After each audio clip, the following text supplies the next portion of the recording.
introducción a la siguiente ponencia. Esta también va a ser vía online, que lleva el titular de Arte, Género y Videojuegos. Nuevas historias, nuevas realidades.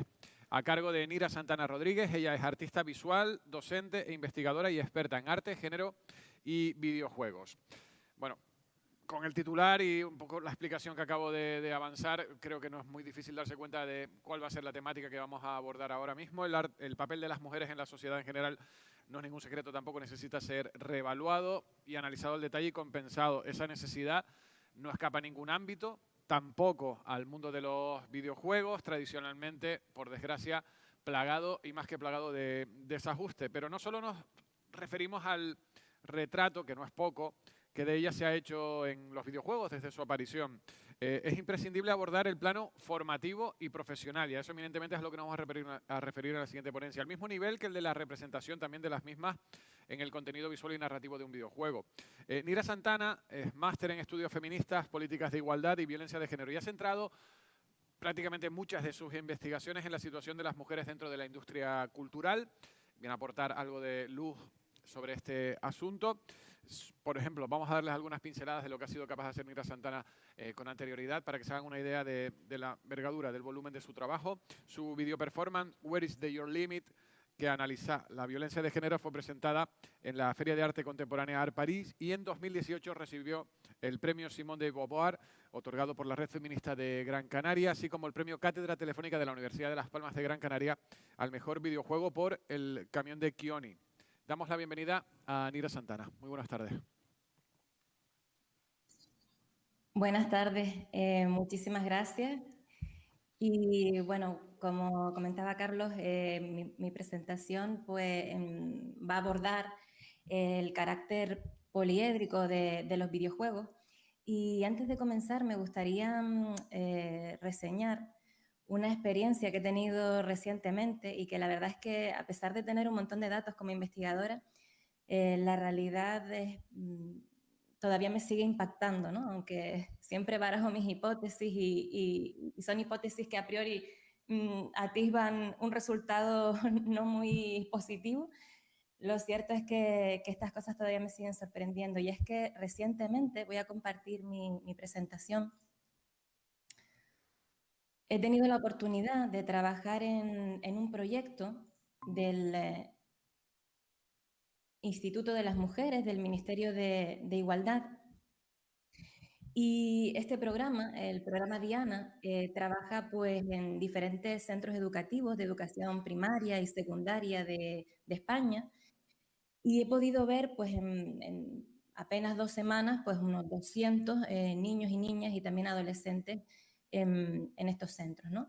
Y el dato que a priori yo manejaba es que solo un 12% en España de las tituladas en estudios TIC son mujeres.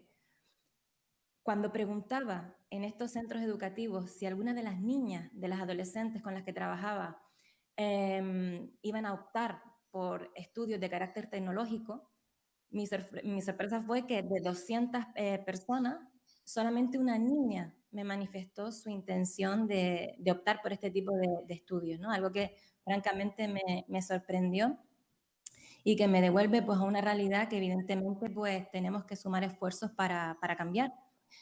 En el sector concreto de los videojuegos hay una realidad incómoda.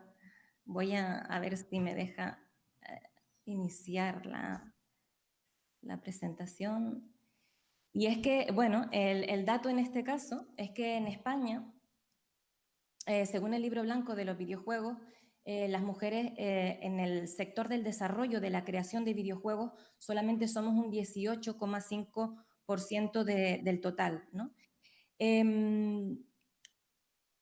Hay un trinomio, bueno, este es el programa Diana, es el terrible 12% superado por ese intercambio, ¿no? con los y las menores. Y bueno, en torno al sector, a la industria de los videojuegos, hay un trinomio que afecta especialmente a las mujeres, y es que, por una parte, hay brecha salarial y falta de oportunidades en el ámbito laboral. Esto lo vamos a desarrollar un poquito más. Hay una representación todavía sexista y estereotipada de las mujeres en los contenidos. y existe acoso y discriminación en el caso de las jugadoras.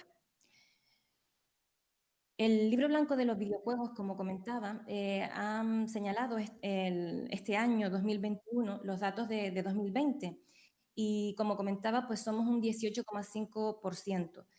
En 2018 se hizo un estudio un poquito más exhaustivo y hay una serie de datos que a mí me resultan bastante curiosos porque generalmente cuando en cualquier contexto yo comento que somos pues, un 18,5% en este caso de mujeres en el desarrollo, lo que me suelen argumentar es, bueno, mira, es que esto es normal, porque si solamente un 12% de mujeres acceden a carreras o estudios de carácter tecnológico, pues es obvio, es evidente que van a ser muy poquitas también en el mercado laboral y concretamente en las empresas o estudios de desarrollo de videojuegos. Sin embargo, yo soy licenciada en Bellas Artes, además de experta en diseño de videojuegos, yo me licencié en Bellas Artes y conozco una realidad también incómoda, en este caso dentro del ámbito artístico. Y es que nosotras, desde hace décadas, y según la Asociación de Mujeres en las Artes Visuales, somos más del 65% de las personas que se licencian en Bellas Artes e Historia del Arte. Sin embargo, eso no se traduce en oportunidades en los museos y salas de arte de España, porque ahí, como artistas que exponen y como mujeres que dirigen centros de arte, solo somos no llegamos al 20%. Entonces, esto me hace plantearme dos cuestiones. Por una parte, ¿cómo es posible que siendo mayoría seamos minoría en oportunidades dentro de estos espacios?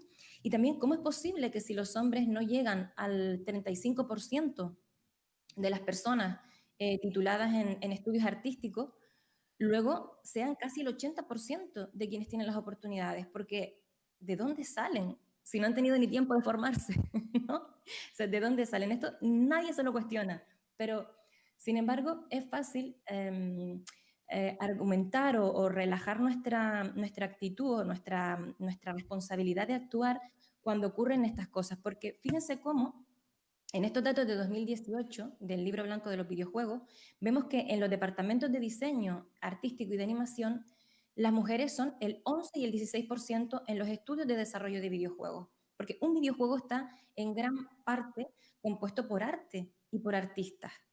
Y sin embargo ahí tampoco somos mayoría, cuando también, pues como comentaba, somos mayoría como tituladas, ¿no? Entonces no me sirve este argumento.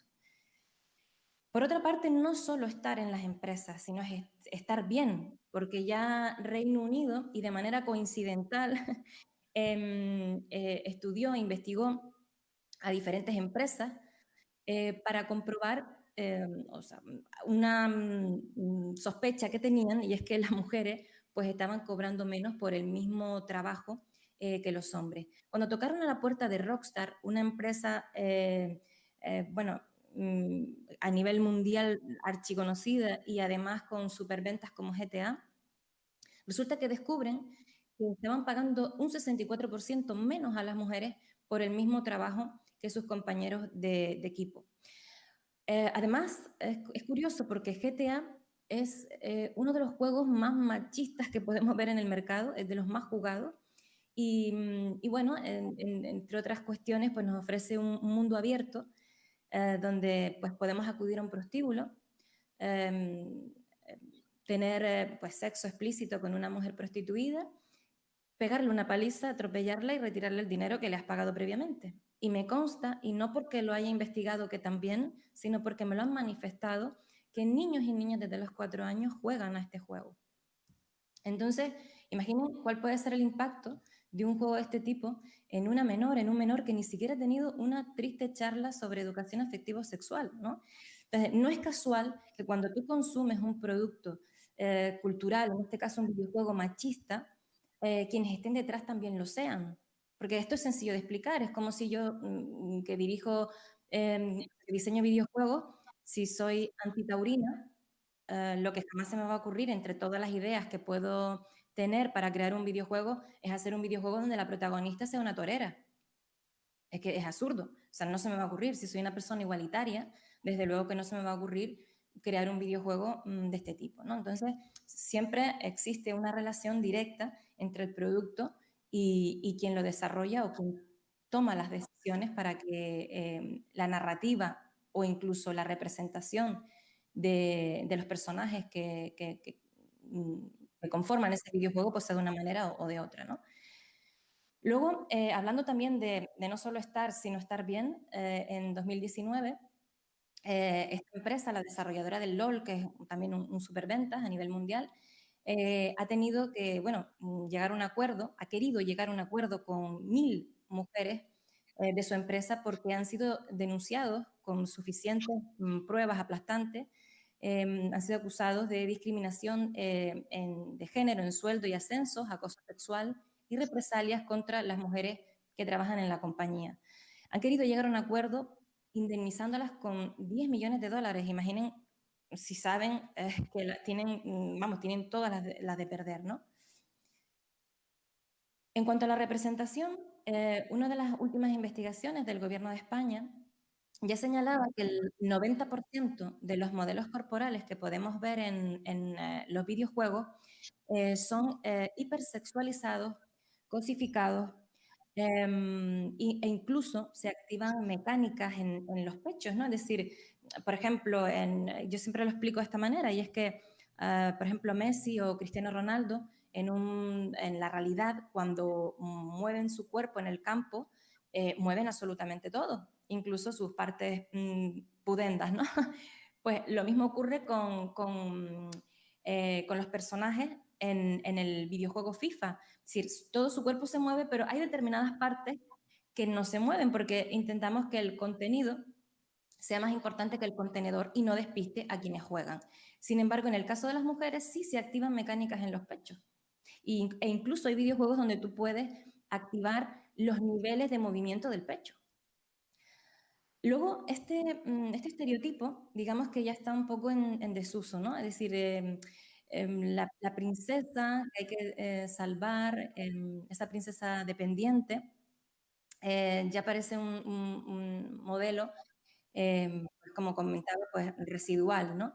Pero ha dado paso a un modelo donde las mujeres son una especie de guerreras, ¿no? Mujeres con determinación, seguras de sí mismas, pero cosificadas, con lo cual al final el guión se pierde cuando tenemos delante una imagen de las mujeres no diversa, ¿no? Bueno, para ir a mi última investigación, una investigación que realicé con el apoyo del Vicerrectorado de Investigación, Innovación y Transferencia de la Universidad de Las Palmas y Telefónica, la cátedra Telefónica junto a CAISA, pues como conclusiones voy a comentar pues que trabajamos con cuarto de educación secundaria, trabajamos con alumnado de segundo de bachillerato, primer año de ingeniería informática, telecomunicaciones y equipos de deportes electrónicos semiprofesionales, así como un posgrado en diseño de videojuegos de la Universidad de Las Palmas, ¿no? La mayor parte de las personas que participaron fueron hombres, por dos motivos. Uno, porque probablemente y esto es lo que nos devuelven los datos, juegan más que las mujeres, pero también porque lo reconocen más que las mujeres, que de hecho em, a las chicas les gustaba reconocer que juegan a videojuegos. Cuando estaban rellenando los cuestionarios anónimos, ellos empezaban a escribir y ellas levantaban la mano tímidamente, me hacían ir hasta sus mesas y me decían en bajito que ellas también jugaban y que querían el papel, ¿no? Y eso me hace pensar bueno, que todavía hay un estigma en torno a las niñas, a las chicas que juegan.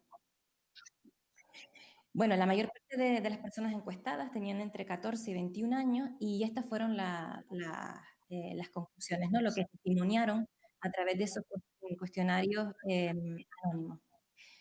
Por una parte, no tienen referentes femeninos.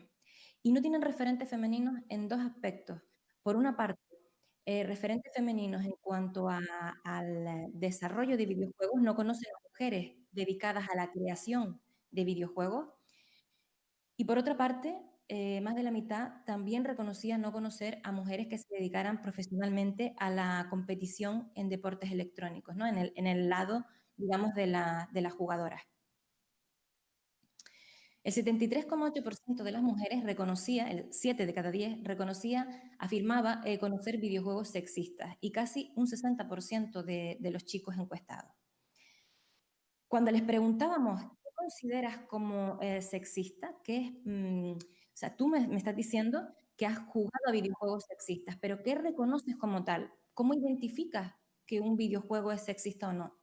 En casi un 50% nos decían que porque las mujeres eran objetualizadas, ¿no? Cosificadas. Sí, como diríamos,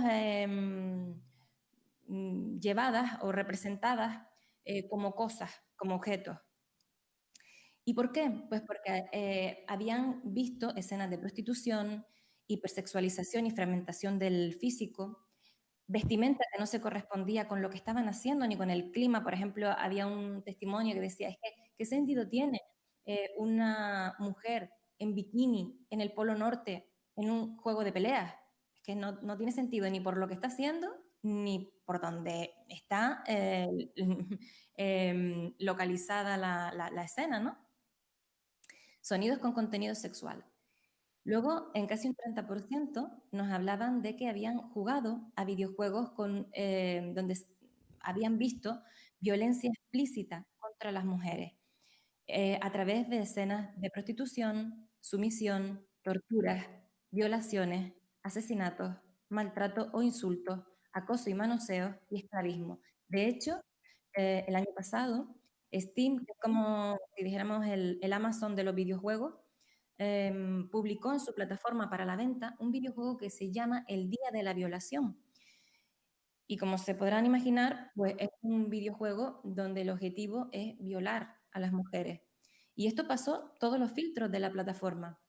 Fue retirado, pero el videojuego eh, se creó, un grupo de personas estuvo meses desarrollándolo, Steam lo permitió y lo retiró debido a las críticas, no por una decisión personal ni coherente con algo que es aberrante, ¿no?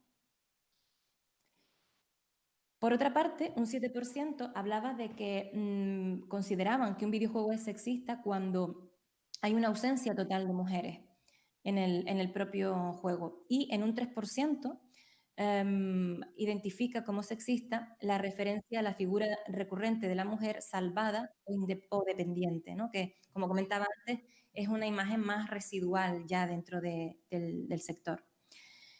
Por otra parte, una de las cuestiones en las que centramos la investigación fue en conocer cómo vivían ellas en el seno de las partidas multijugador online, qué pasaba en esas partidas en las cuales ellas pues interactuaban con chicos. En un 36,4% nos dijeron que habían sufrido insultos o amenazas en el transcurso de una partida de videojuego online. Para que se hagan una idea, no estamos hablando de ciberacoso en general, porque un chico o una chica, sobre todo en las comunidades más tóxicas de videojuegos, puede sufrir ciberacoso. Por ejemplo, voy a decir algo suave, manco o manca, que en el argot de los videojuegos pues es que no tienes ni idea. Esto te lo pueden decir siendo una mujer o siendo un hombre.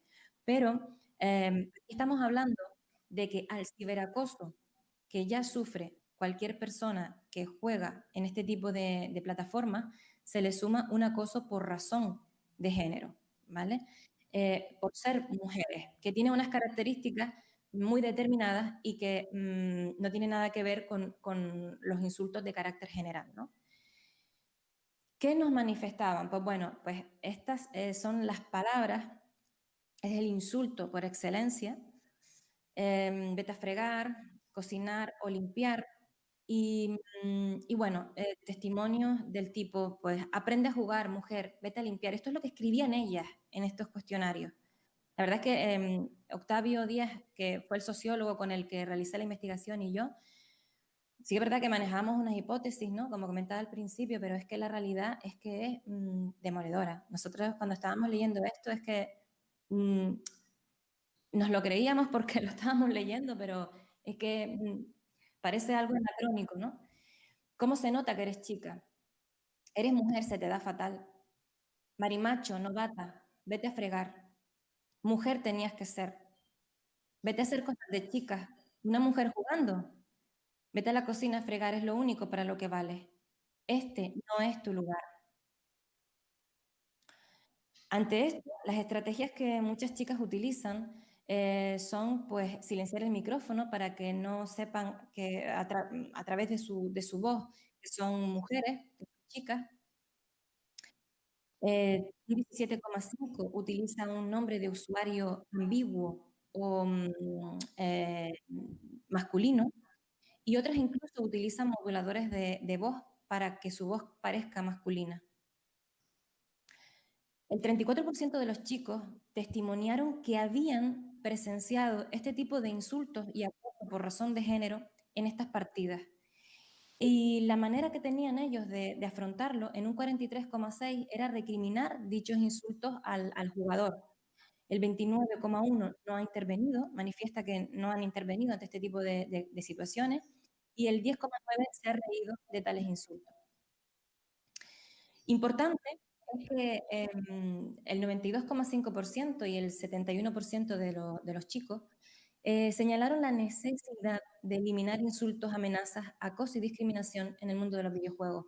Consideraban de manera apabullante que esto hay que cambiarlo, ¿no? Y además hicieron propuestas. Eh, por una parte, hablaban de expulsión de la partida o juego de la persona que estaba pues, insultando o acosando. Un 15,1% hablaba de concienciación, de la necesidad de concienciar a la comunidad que juega. 5,8% fomentar la participación de mujeres, reportar, es decir, denunciar este tipo de situaciones cuando estás jugando. La expulsión temporal, esto tiene que ver con algo que me comentaban que es muy interesante, que es articular códigos de conducta. Es decir, que cuando yo me voy a dar de alta en una plataforma, tenga que firmar una especie de acuerdo de código donde yo me comprometo a no insultar, no acosar, porque si lo hago voy a ser expulsada temporalmente. Y si reincido, voy a ser expulsada definitivamente, ¿no? Hay una serie de sanciones por no cumplir este código. Propuestas, pues establecer un marco legal y normativo, mayor implicación de los agentes educativos, campañas de detección y del acoso y medidas de protección, campañas de sensibilización dirigidas a hombres, ponencias, mesas redondas, investigaciones para buscar soluciones, porque muchas veces nos quedamos en el diagnóstico y creo que hay que trascender, que hay que ir un poquito más allá. Sensibilización en el ámbito profesional, códigos de conducta, planes de igualdad en las empresas, implicación de la comunidad que juega para reportar, visibilidad, animar a las jóvenes a optar por estudios de carácter tecnológico y cuidado con esas subvenciones que damos desde las administraciones públicas a empresas que no cumplen en cuanto a las oportunidades en la estructura ocupacional de sus empresas y también en cuanto a las narrativas, porque al final estamos pagando un montón de acciones de sensibilización y no nos preocupamos por este tipo de detalles, de cuestiones que son importantes, ¿no? Es decir, no vamos a facilitar, no van a pagar a un agente de igualdad para que hable de videojuegos y sexismo y luego pagas a una empresa de videojuegos para que desarrolle un videojuego sexista, no tiene sentido, ¿no? Bueno, dentro del contexto artístico, desarrolló un videojuego para la Feria de Arte Contemporáneo París, y en ella lo que hice fue situarme como la protagonista, digamos, del videojuego e invitar a personas a jugar al videojuego conmigo. Les comento un poco la dinámica. Lo que lo que hice fue invitar a futuras y futuros profesionales del sector de los videojuegos, personas que se estaban formando en diseño de videojuegos en la Universidad de Las Palmas, a jugar un juego de 3 minutos. No les decía nada más. Van a jugar un videojuego de 3 minutos con una persona Esto, claro, no lo contaba yo, lo contaba mi ayudante, ¿no? Van a jugar junto a una persona que no conocen y a la que no pueden hablar ni tocar. Entonces, claro, cuando se encontraban en un espacio cerrado conmigo en la cena y con una pantalla para jugar delante, pues se quedaban un poco descolocados.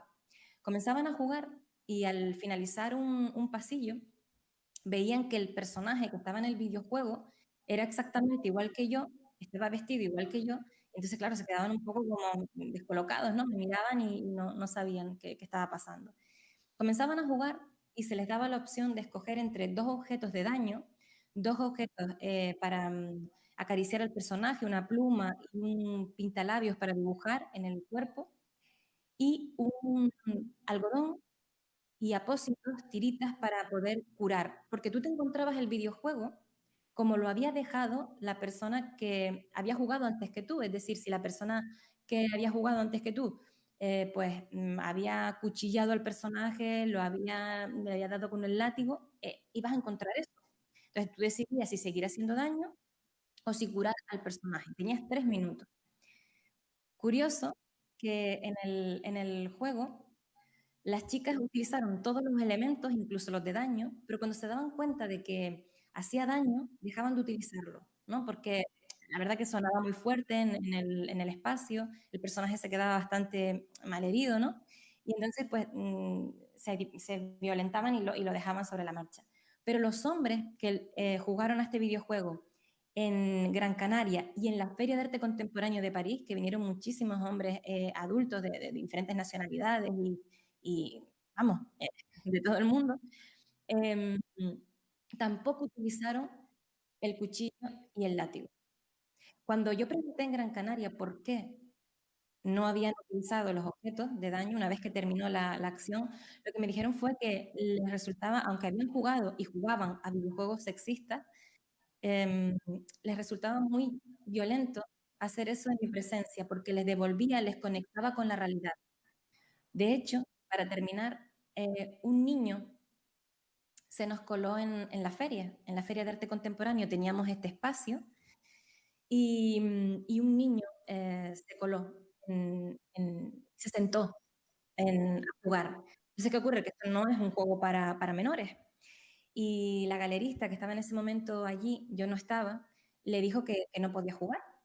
Pero el niño insistía, insistía y claro, no lo podíamos levantar a la fuerza. El niño empieza a jugar y cuando llevaba 1 minuto y medio jugando, el personaje estaba totalmente destrozado. El niño estaba acuchillando al personaje con el látigo y partido de risa. Entonces yo llegué y vi al niño jugando, me contaron lo que había pasado y me senté al lado del niño.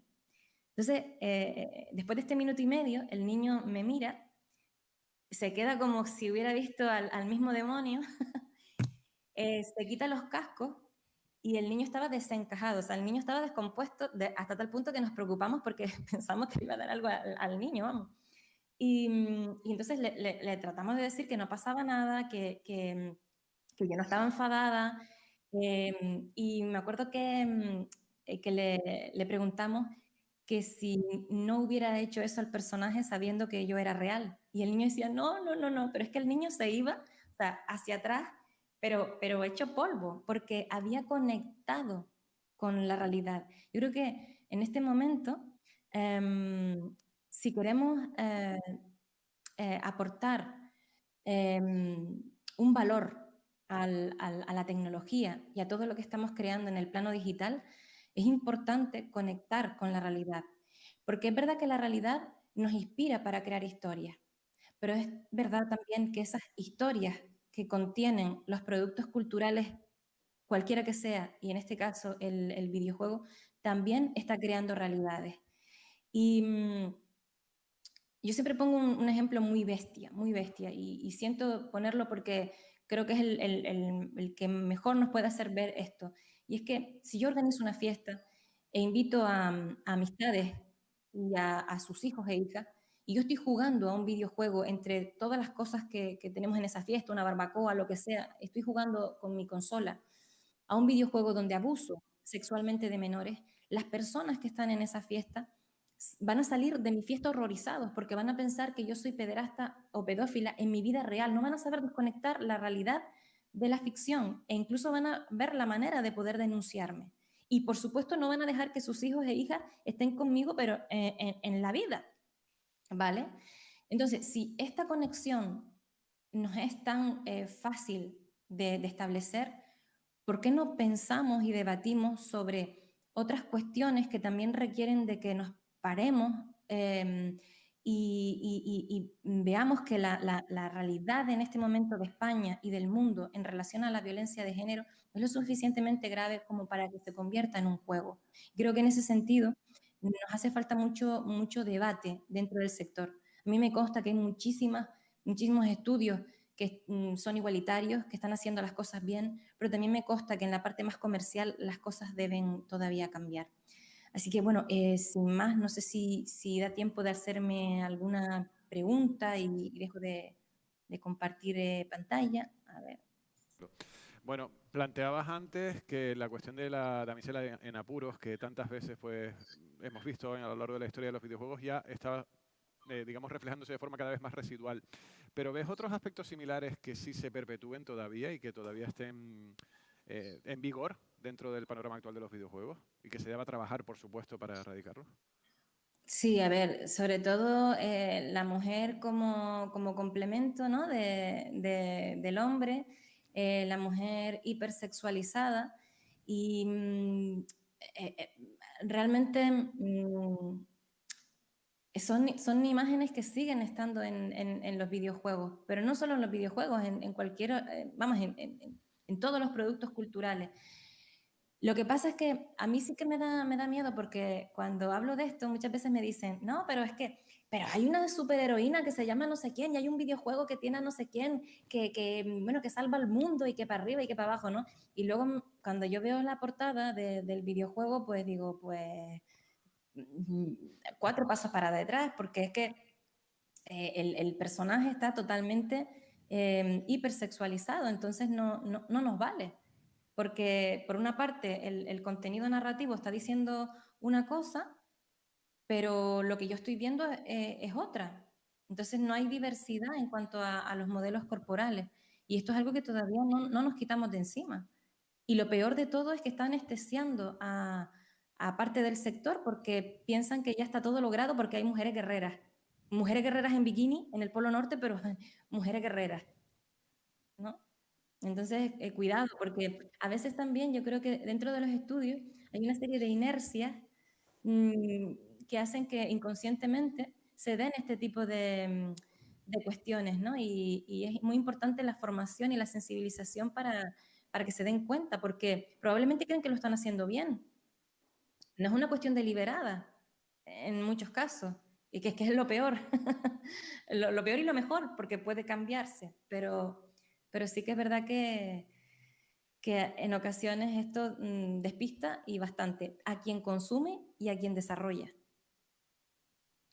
Muy bien, Ira. ¿Alguna otra cuestión? ¿No? Bueno, pues Nira, te agradecemos profundamente tu intervención esta tarde. Desde luego ha sido muy clarificadora, como todas las de las ponencias que han tenido lugar a lo largo de esta jornada. Muchísimas gracias. Muchísimas gracias, de verdad.